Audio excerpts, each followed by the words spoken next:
So we did a gig in Edmonton, and it was in 1976, the last kind of big tour that The Who did with Keith.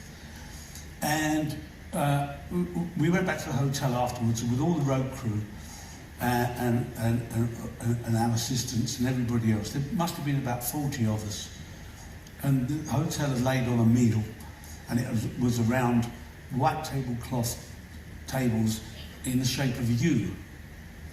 And we were all sitting around eating, and Keith wasn't there. Pete was on one side there, I was on the opposite side of Pete. John was over there, all the roadies were there, everybody's having a good laugh and a good joke. Around about midnight, no, it must have been later, probably 1:30, in Swan's Moon, in a bright suit, white suit, looking like Colonel Sanders with Kentucky Fried Chicken.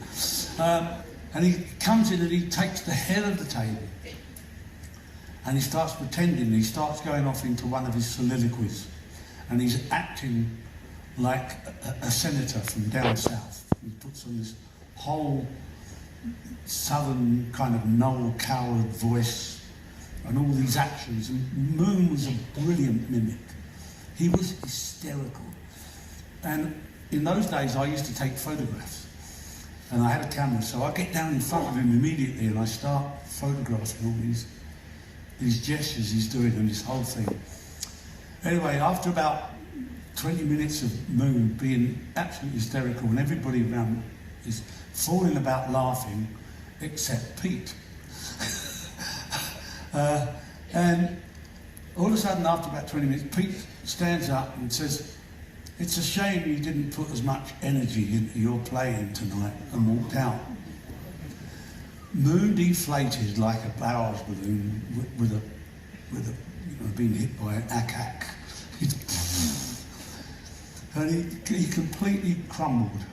And I had to go up, I got up off the floor, "You can't, Keith, it's all right, you were great tonight." Because he was good that night, he wasn't bad. But I don't know, something went wrong between him and Pete, and so anyway, Keith was now inconsolable. He was crying like a baby. So I took him up to his room and I said to Heather, "You go back to the room and I'll be down in half an hour." I thought it was going to be half an hour. Anyway, I sit him down and I start talking to him, and I'm talking around and saying, "Look, Keith, you were good tonight. There was nothing wrong with you tonight. Pete's just in a mood, he's just having a go. And he's probably jealous of you getting all the attention." So anyway, I'm sitting there 2.5 hours later. He started to come round a bit. He stopped crying and he said, "I noticed you were down the front taking photos of me tonight." I said, "Yeah." I said, "I've bought this camera, and so it's quite good." I said, and I've been taking these photos to log a bit of our history on tour." So he said, "Yeah, but you were taking photos of me." I said, "Yeah. Who owns the photos?" I said, "Well, I never thought, I suppose I do." You can't do that." He said, "You can't take photos of me, I own me." And he starts arguing with me about these photos. And this went on for about 45 minutes, and he then stood up and said, "Will you please leave, and you'll hear from my lawyer in the morning." So I go down to Helen, and this is like literally almost 4 hours later. She said, "Where have you been?" I said, "You won't believe it." But that's absolutely, so that's what living with Keith was like, and that's how volatile he was. Yeah, I loved him dearly, dearly. It would have not been possible to live with him all the time. Oh,